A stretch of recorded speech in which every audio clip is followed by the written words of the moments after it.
It started as one of those let's reconnect with nature ideas. Three of us, me, Gabe, and Will, decided to do a no-signal, no-distractions camping trip in the Hollow Pines wilderness, out near the border of Idaho and Montana. Gabe had found it in some obscure subreddit for off-grid hikers, said it was pristine, empty, and spiritually quiet, whatever that meant. We packed up for 3 days: tents, bear spray, freeze-dried meals, water filters. Will brought his drone, even though the entire point was to unplug. I brought a .22 rifle, half-jokingly. I'd never fired it at anything more threatening than a beer can. Remote places put me on edge. Hollow Pines wasn't on any of the official maps. Gabe had some hand-drawn PDF from a forum thread. It started with a winding dirt road off the main highway, followed by an overgrown trailhead hidden behind a closed sign and a collapsed wooden gate. That should have been our warning. But we were idiots, or maybe just desperate to get away from our lives for a bit. We hiked 6 miles into the woods that first day, deeper than I'd ever been anywhere. No cell signal, no other hikers, no sounds but the wind in the trees, our boots on moss, and the occasional raven overhead. The pines were tall and brittle-looking, like bones with bark. No animals, no bird songs, just quiet, thick, unnatural quiet. We made camp beside a narrow stream, pitched our tents, and built a small fire. Gabe boiled water. Will unpacked his drone and flew it in slow, wide circles. He pointed out how oddly geometric the forest seemed from above, trees in near-perfect lines, no undergrowth, almost like it had been planted intentionally. Gabe joked that the area used to be part of some Cold War logging experiment. Or a secret cult, he added, raising his eyebrows. None of us laughed. That night, I couldn't sleep. The quiet was just too much. Like my ears were searching for sounds that weren't there. No crickets, no rustling leaves, nothing.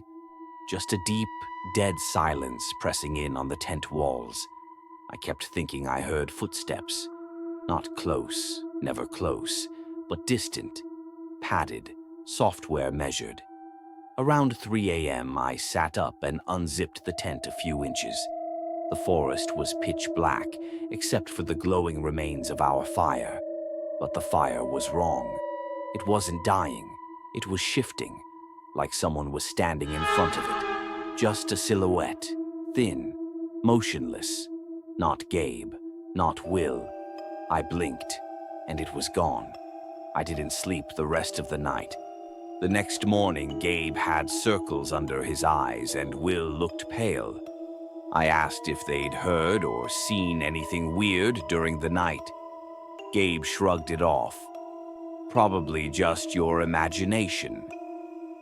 Will didn't say anything. That afternoon, we went exploring off-trail. Will flew the drone again, and Gabe went to collect kindling. I climbed a ridge for a better view, and I found something. A clearing. Circular. Exactly circular. 20 yards across. No vegetation, no animals, no bugs. In the middle was a ring of flat stones, stacked 3 layers high, blackened by something like soot. I called for Gabe and Will, but they were too far. I took a picture with my phone out of habit, then remembered I had no signal. When I turned back toward the trail, something shifted behind the trees. Again, not close, but watching. Always watching. That night, I told the others about the clearing. Will went quiet again. Gabe said, probably just an old campfire pit. But the forest didn't feel old.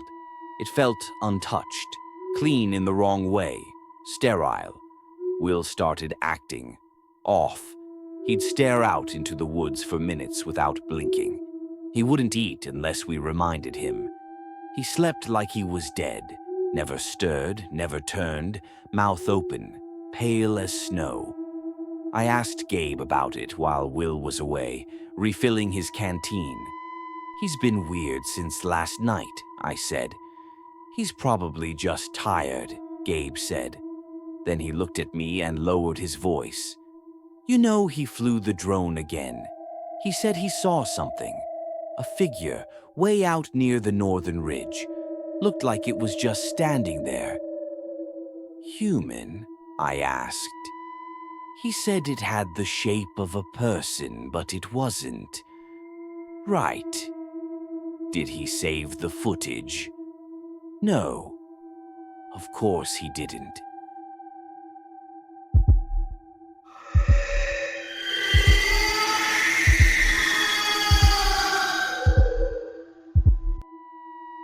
I woke up to screaming. Gabe and I scrambled out of our tents to find Will convulsing near the stream. His hands were clawed into the dirt and he was muttering, no, chanting, under his breath. The same few words again and again in a language I didn't understand. His eyes were wide, rolled back. We tried to calm him, but he kicked and thrashed violently. I had to hold him down. Eventually, he passed out. When we got him back to the tent, he was drenched in sweat and wouldn't speak. Gabe took me aside. "We need to leave. Today." I agreed, but the trail back had vanished. Gone. Just gone. We retraced our steps, scoured the ridge, followed the stream. All of it led nowhere. Paths we remembered were now dense brush. No GPS, no markers, just endless, identical pines. The quiet got louder. I know that makes no sense, but it did. It was like a hum in my skull. Not sound, pressure. That night, Gabe stood watch while I tried to sleep. Will was catatonic. He kept whispering about shadows in the roots and the man with the silver jaw. Around midnight, I heard Gabe call my name. Not shout, just calmly, from the tree line. But he was still next to me, asleep. I didn't move, just stared at the trees. Then I saw something move. Not a bear, not a person. Too tall, too thin, and silver around the mouth. I don't know what day it is anymore. Gabe's gone, just gone. I woke up and his sleeping bag was there, undisturbed, but no Gabe, no tracks, no sound. Will hasn't spoken since morning. He just stares at the trees. I'm writing this by the last of my flashlight batteries. I've stacked stones around the fire. It doesn't help. I hear them now, soft footfalls just past the tree line, always circling, always just out of sight. One of them said my name last night. It used Gabe's voice. Then it used Will's. Then it used mine.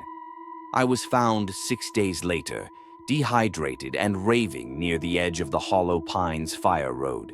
Some hunter found me. I was barely responsive. They never found Gabe or Will. The local authorities said the place was dangerous.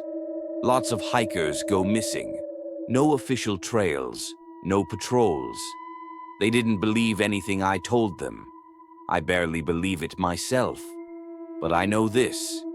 There are places that aren't abandoned. They're avoided. Places that keep you. And some things in the woods. They wear your voice before they wear your skin.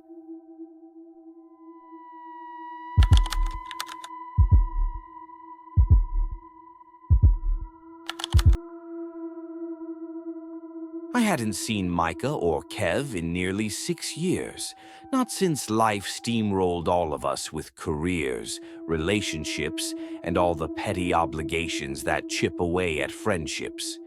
But when Micah texted out of nowhere, "You guys down for one more trip? Just us in the woods like college days." I didn't hesitate. We picked a weekend in late October. The leaves were fire orange and blood red, the kind of foliage you feel in your chest. We drove from 3 different cities and met at a gas station in Lewisburg, West Virginia. Our plan was simple: backpack 10 miles into the Monongahela National Forest, find an isolated ridge, set up camp, and drink whiskey by the fire. That first day, everything felt golden, the kind of golden you look back on after everything turns to ash. By evening, we'd set up camp on a narrow plateau surrounded by dense trees and a steep slope. There wasn't another soul for miles. No signal, no GPS, just the three of us and the sound of the wind threading through branches like whispers from something just out of view. Micah was the outdoors man, always had been. Ex-military, tactical brain. He was the one who picked this place. Old Cherokee land, he said while pouring drinks that night. Lots of stories about this forest. Some people say the hills here remember things. Kev laughed and called bullshit. I did too. But then Micah got quiet. You ever heard of the Hollow Ones? He told us the story like it was nothing, just another creepy campfire tale. How there were things in these woods, not animals, not people, that mimicked voices. Sometimes they'd mimic your own. Other times, the voices of people you knew or ones you'd forgotten. They don't kill you, Micah said. They just take pieces of you. Kev tossed a twig into the fire. What does that mean? Like a soul? Number. They hollow you out, piece by piece. Personality, memories, emotion. You disappear from the inside first. I remember the wind gusted just then, and something deep in the forest cracked, loud and sharp, like a tree branch under pressure. We stopped talking and listened. Nothing. Just wind. Sometime after midnight, I woke up. No idea why. My tent was freezing, breath fogging. I heard something moving outside, slow, deliberate crunches in the underbrush. I grabbed my flashlight and unzipped the flap just enough to peek out. Nothing. Then I heard it. My own voice. Right outside the tent. It whispered, "You awake, man?" I froze. The voice spoke again, louder. "You awake, man?" Same inflection, same tone. Then footsteps, too light to be Micah or Kev, moved past my tent and down toward the trees. I didn't sleep again that night. The next morning, I told the others. Kev laughed it off. Dreams feel real in the woods. Micah didn't laugh. He asked which direction I heard the voice from. When I pointed toward the steep slope below our camp, he nodded slowly. There's an old game trail down there. Locals say not to hike it. When we asked why, he just said, "Because you don't come back the same." We decided to stay close to camp, but around noon, Kev went off to piss and didn't return. An hour passed, then two. We hiked in the direction he'd gone, calling his name. Around 3 p.m., Micah stopped and pointed. There, about 30 feet down the slope, Kev was standing completely still, facing away from us. When we called out, he didn't turn, just stood there, unmoving. Micah climbed down first. When he reached Kev and put a hand on his shoulder, Kev turned slowly. His face was blank, not scared, not confused, just empty. Micah led him back to camp, but Kev wasn't right. He didn't speak the rest of the day, barely blinked, just sat by the fire, staring into it like he didn't know what it was. That night, he finally spoke. "I heard you guys calling me." Micah and I froze.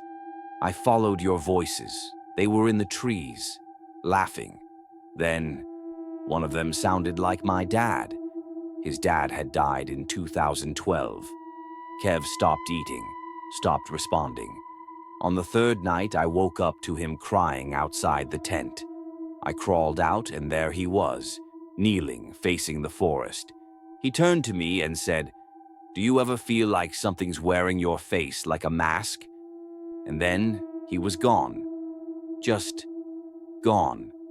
Like I'd blinked and he evaporated. Micah and I searched for him until dawn. We never found a single footprint. Micah finally broke. "They mimic what hurts you," he whispered. "That's how they hollow you. They pretend to be people you love, people you lost. Then they eat the parts of you that still feel." He didn't sleep that night.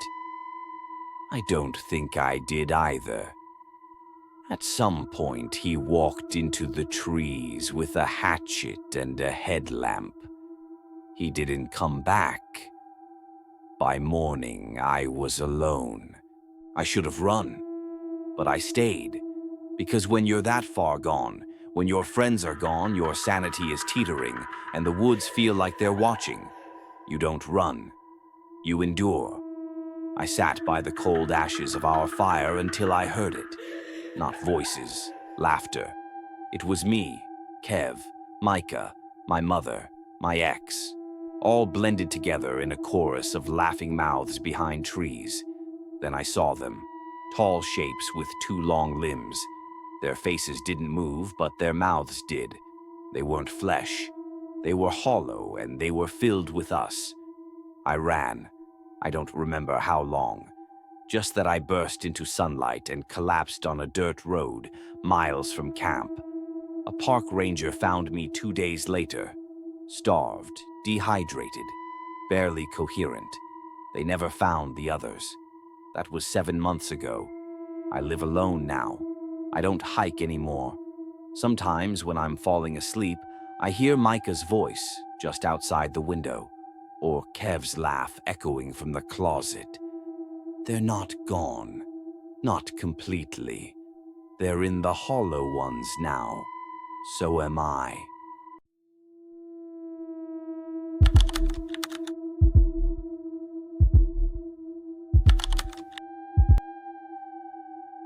I don't usually talk about what happened in the Selway Bitterroot. Most people wouldn't believe me anyway. The few I've told either chuckled uncomfortably or asked what I was really on out there. But I know what I saw, what I heard, what I felt. It wasn't a bear, it wasn't a person, and it sure as hell wasn't a dream. It was something else, something old, something that didn't want us there. It was supposed to be a guy's weekend. Me, Mason, and Liam, 3 college friends trying to recapture some lost sense of adventure before we turned into desk jockeys for good. Mason had a map of remote Idaho camping spots burned into his brain, and he was always pushing us to go off-grid. So when he pointed to a dot deep inside the Selway Bitterroot wilderness and said, "No service, no trail, total isolation," we stupidly said yes. We drove for hours through winding dirt roads, parked the truck where the road ended, then hiked another 5 miles into the pines. The forest was thick, towering trees pressed in around us like silent giants. By the time we made camp, the sun was low and the sky had turned that deep, syrupy orange that makes shadows stretch in weird ways. Our site was perfect, a flat clearing with a small creek nearby and a fallen log that made a decent bench. We set up 2 tents, made a fire, and cracked beers like nothing in the world could touch us. Later, Mason wandered off to piss and came back pale. "You guys hear that?" he asked. We hadn't. It sounded like whistling. Liam rolled his eyes. "You probably just scared a bird." Mason didn't push it, but I noticed he kept glancing toward the trees the rest of the night. The next morning, we hiked to a nearby lake Mason had marked on the map. It was crystal clear and still, not another soul in sight.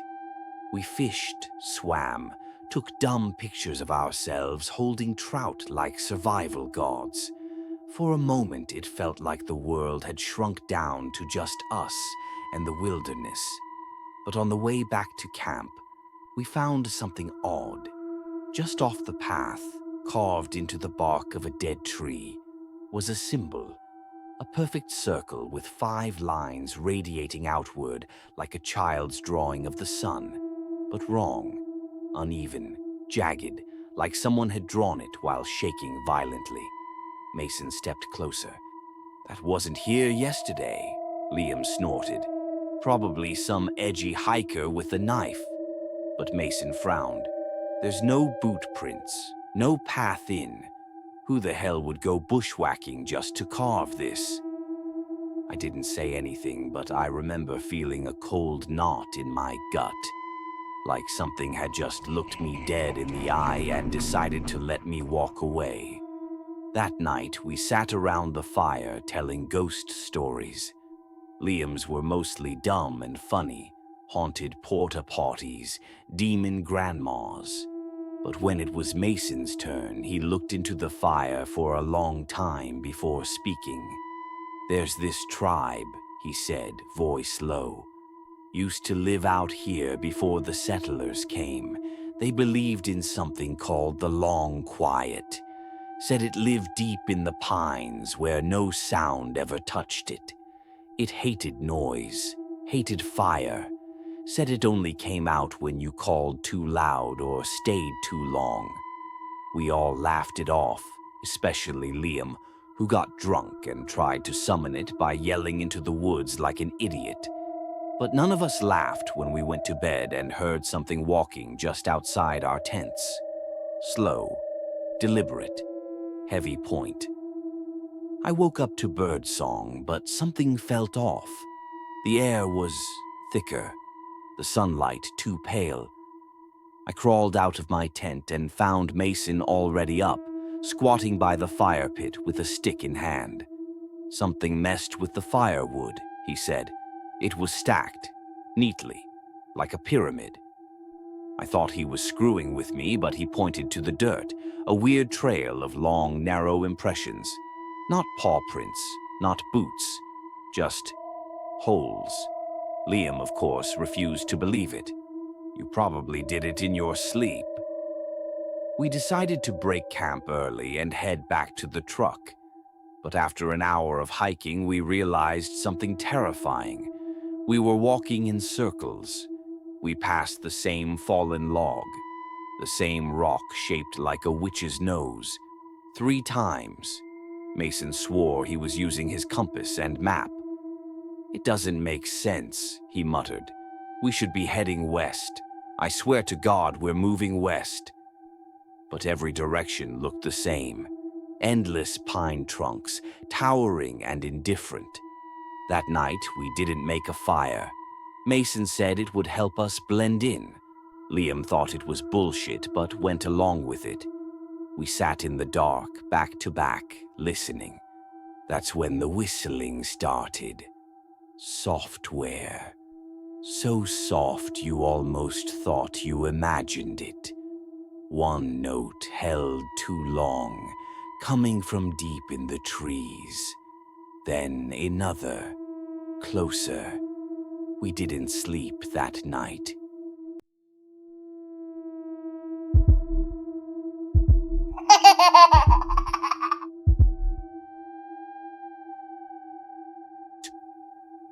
Liam was gone in the morning. His tent was open, his pack still inside, but he was gone. No blood, no signs of struggle, just gone. We screamed his name until our voices cracked. We ran through the trees in widening circles until Mason collapsed, clutching the weird symbol he'd carved onto a piece of bark. "I told you," he said, voice trembling. "It doesn't like us here.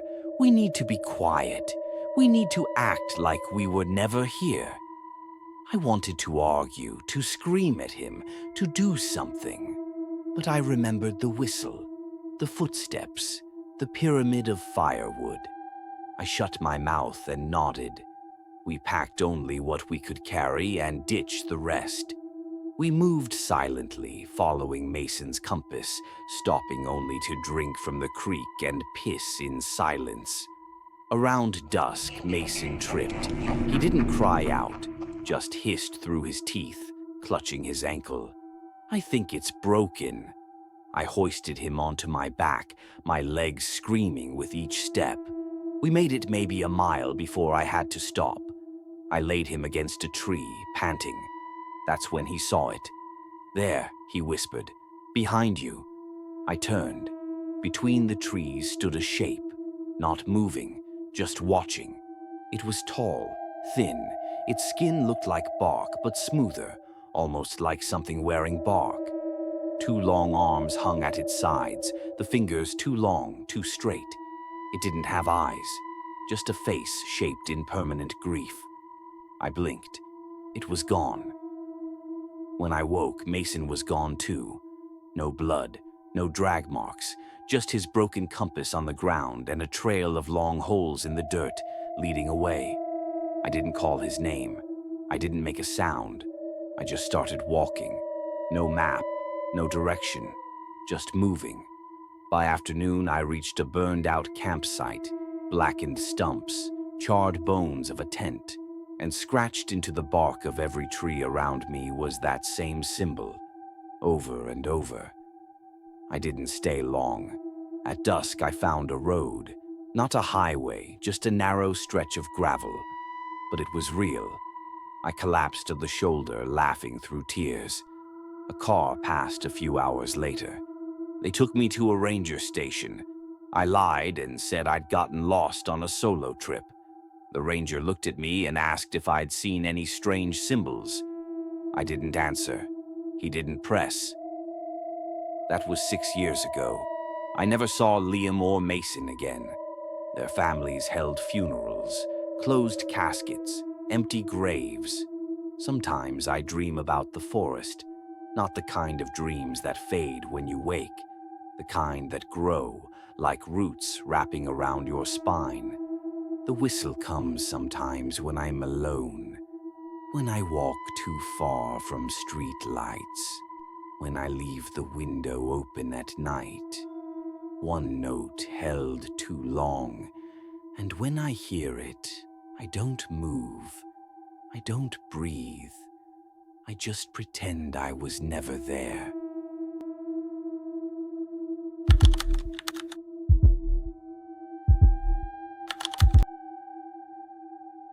I've never been the type to believe in ghosts or monsters. I grew up in a military family. Logic, discipline, and realism were all we were taught. So when I tell you that something followed me in the woods, something I can't explain, know that it didn't come easy. This happened last fall in the Klamath National Forest.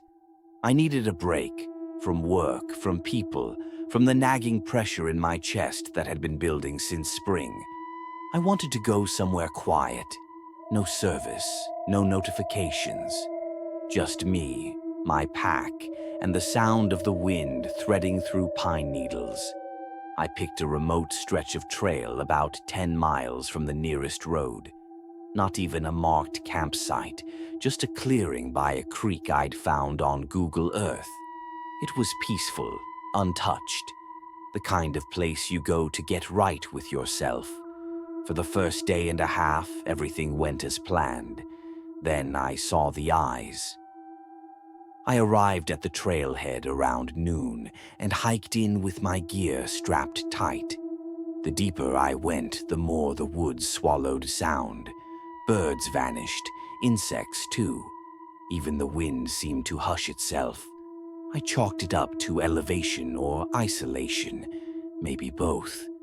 By late afternoon, I'd reached the clearing, perfect spot, tucked between thick pines with the creek running 10 feet from where I pitched my tent. I made a small fire, cooked a quick freeze-dried dinner, and watched the sky go from blue to black. There was a strange comfort in the silence. I slept with the tent flap open, just mesh between me and the stars. At 3:14 a.m., I woke up, not from a noise, but from the absence of noise. Total, impossible silence. No water running, no wind, not even the faint hum of my own breath. Then I saw them, across the creek, maybe 30 feet away, just above the bushes. Two eyes, pale, reflective, not moving. I blinked. They were gone. I convinced myself it was a deer, maybe an owl. The woods play tricks on your depth perception when the only light you have is from the stars. Still, the next morning I was off. Not scared, not yet. Just aware. Aware of how far I was from anything, of how thin the walls of a tent really are. I spent the day hiking around the area, took some photos, fished a little, tried to recapture the mental peace I came for, but every so often I'd feel that pressure, like something was just behind me, watching. That night I built a bigger fire, kept my knife close while I cooked. The creek was running normally again, babbling like nothing had ever happened. But around midnight, it stopped. 1 second the water was flowing, the next dead still. I grabbed my flashlight and stepped out of the tent. The beam swept across the creek bed, bouncing off rocks and brush. Nothing. But when I turned to head back, I heard a splash behind me. Just one, like something heavy dropping into water. I swung the light back, still nothing. I stayed up until dawn, knife in hand, fire burning low. I should have left, packed up and hiked out. But I was stubborn, and I hated the idea of being scared out of a place that was supposed to be mine for the weekend. That was the day I found the footprints. Bare, human-shaped. Not boot prints, not animal tracks. One set, heading upstream. Each one was elongated, the toes unnaturally long, like fingers stretching out from the ball of a foot. The stride was short, uneven, like a drunk or someone injured. I followed them for maybe half a mile before they stopped dead at a thick pine. No turn-off, no other tracks leading away. Just gone. I felt sick, like my body knew something I hadn't let my brain process yet. That night, I kept the fire going until I ran out of wood. Sometime after midnight, I heard it. Not the creek, not an animal. Breathing. From across the creek. Wet, rattling breath. Slow. Deliberate. I didn't go outside, I didn't move. I lay there, frozen in my sleeping bag, and listened for what felt like hours. The breathing never got closer, but it never left either.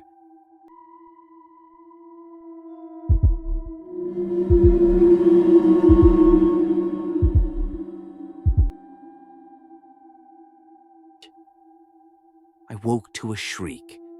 Not an animal, not anything I'd heard before. It was like metal screaming underwater, like a voice that had forgotten how to be human, echoing through wet lungs. I stumbled outside, daylight barely breaking through the trees, and saw that something had been at the camp. My tent was untouched, but all around the fire pit were piles of rocks, deliberate piles, small stones stacked into perfect towers, each one about 3 feet tall, 10 of them, like little shrines or warnings, or graves. I knocked one over. Immediately the smell hit me. Rot, decay, like an open animal gut left out in the sun. I threw up on the spot. I broke camp within minutes, stuffed everything into my pack and bolted upstream. I didn't want to go back down the trail. I had the irrational but unshakable sense that it was waiting for me there. I bushwhacked for hours, ignoring the cuts on my legs and the bruises on my shoulders.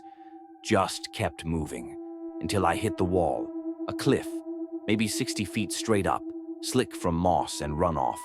Unclimbable. I was trapped, and then I heard the breathing again, this time, closer. I built a new camp far from the creek. No fire, no food, just shelter. I was 2 days deep in full paranoia. Every sound was a threat, every shadow, a figure. That night I dreamed I was in my tent, and something was pulling at the zipper. Not trying to open it, just pulling. Over and over, like it didn't know how it worked, or didn't care. When I woke up, the zipper was halfway down. The worst part? The rocks were back, 13 of them this time, taller, closer. I screamed. I screamed until my throat went raw and my vision blurred. The woods didn't answer. They just listened. That's when I saw it. Across the clearing, standing still, taller than a man, wrapped in something like fur but not quite. Its face was sunken, no lips, no nose, just two glistening eyes and a mouth that hung open far too wide. Its body didn't move when it walked, only its legs, like it had to remind itself what to do. It didn't run. It stalked. I bolted, ran in the dark with no light, no map, no trail, just raw terror pushing my feet forward. It didn't follow, not right away. I don't remember much of the final day, just the taste of blood in my mouth from running, the blisters that tore open with every step, and the eyes, always the eyes. Every time I slowed down, they'd be there, watching from trees, from the rocks, from the corners of my mind. When I finally stumbled onto a dirt road, I collapsed in the middle of it. A truck passed a few hours later. The guy didn't ask many questions, just handed me a bottle of water and called a ranger. They found my campsite, said it looked like I'd been hallucinating. No towers, no footprints, no monster. But they also said something weird. My tent, my original tent, was zipped from the outside, and around it, spaced evenly in a perfect circle, were small piles of ash. They never explained what that meant. It's been 11 months. I don't hike anymore. I don't camp. I sleep with the lights on, a knife under my pillow and a bottle of water by the bed, in case the creek goes quiet again. Sometimes I still hear the breathing, and once, a few weeks ago, I found a small tower of rocks on my apartment balcony. I live on the 12th floor.